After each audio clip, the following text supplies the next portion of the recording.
गेल्या काही वर्षांपासून सोशल मीडियावर नाताळच्या वेळी एक पोस्ट व्हायरल होते, ज्यामध्ये वासुदेवाची आणि सांताक्लॉजची तुलना केली जाते. आता ज्या सांताक्लॉजची आपण आपल्या वासुदेवाशी तुलना करतोय, तो सांताक्लॉज नक्की कोण होता? तर 4थ्या शतकामध्ये ग्रीसच्या एका शहरामध्ये सेंट निकोलस नावाचा एक सद्गृहस्थ राहत होता. तो काय करायचा, तर गरिबांना मदत करायचा किंवा लहान मुलांना भेटवस्तू वगैरे द्यायचा. 1823 साली सेंट निकोलस गिफ्ट नावाची एक कविता कॅनडामध्ये प्रसिद्ध झाली आणि त्या कवितेच्या आधारावर थॉमस नास्ट नावाच्या एका व्यंगचित्रकाराने काय केलं, तर सेंट निकोलसचं एक काल्पनिक चित्र काढलं आणि त्या काल्पनिक चित्रामध्ये त्या सेंट निकोलसला लाल टोपी आणि लाल कपडे घातलेला दाखवलं.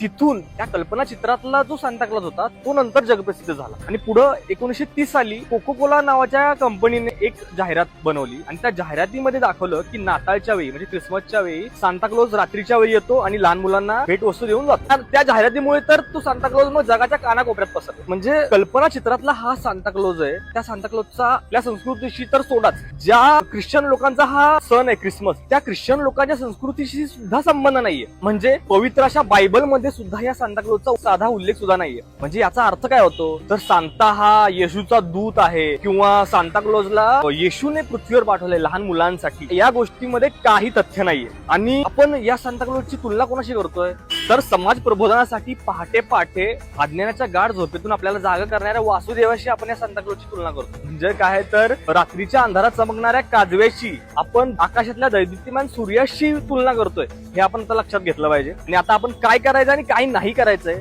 ह्या गोष्टी आपल्याला कळल्या पाहिजे.